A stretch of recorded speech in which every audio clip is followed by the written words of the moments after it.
కాదు, ఒక సందేశం, ఒక హెచ్చరిక, ఒక దిశానిర్దేశం అవుతుంది. 2024లో ప్రజలు ఒక రాజకీయ సంస్కృతిని తిరస్కరించారు, భయాన్ని తిరస్కరించారు, అహంకారాన్ని తిరస్కరించారు, అధికారమే అంత అన్న భావజాలాన్ని తిరస్కరించారు. ప్రజాస్వామ్యంలో ప్రజల కంటే ఎవరు పెద్దవారు కాదని మరోసారి గుర్తు చేశారు. అందుకే 2024లో చేసినట్టు కొన్నిసార్లు ప్రజలు కేవలం ఓటు వేసి వదిలిపెట్టరు, చరిత్ర రాస్తారు. 2024లో ఆంధ్రప్రదేశ్ ప్రజలు చేసింది అదే.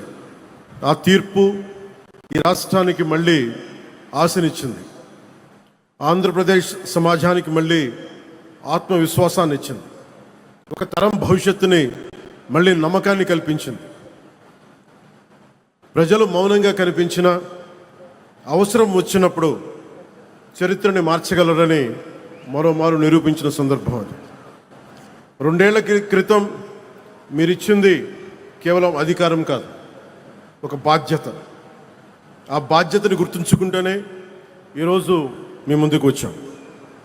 ఈ చారిత్రక విజయానికి కారణమైన ప్రతి కార్యకర్తకి, ప్రతి నాయకుడికి, ప్రతి మహిళకి, ప్రతి రైతుకి, ప్రతి యువకుడికి నా హృదయపూర్వక కృతజ్ఞతలు.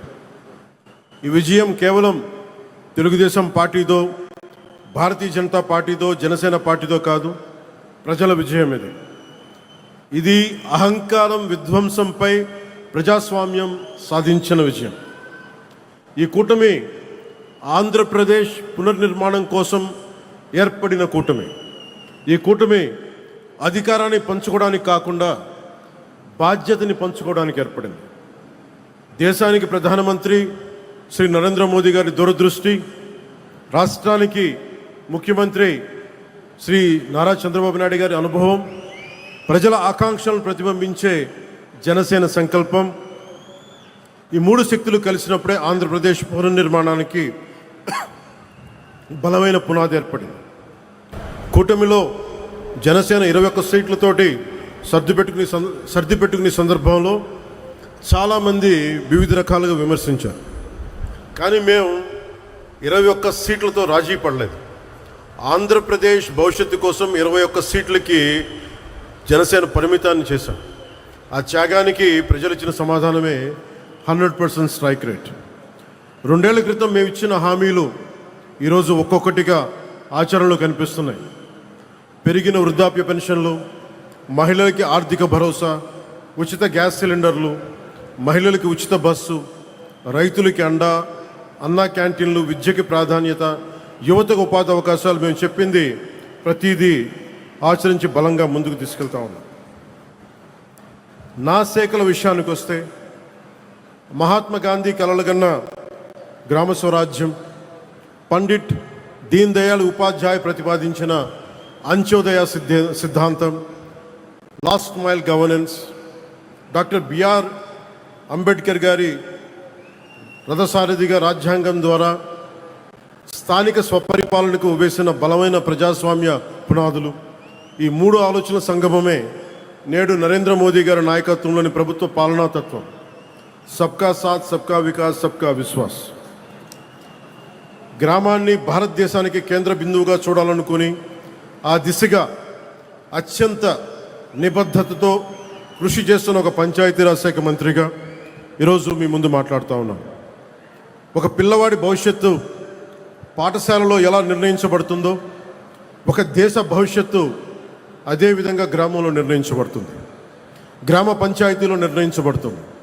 ఒక రైతు ఆశ, ఒక మహిళ ఆత్మవిశ్వాసం, ఒక యువకుడి ఉపాధి, ఒక కుటుంబం ఆరోగ్యం, ఇవన్నీ మొదటిగా గ్రామ పంచాయతీ ద్వారానే ప్రభావితమవుతాయి.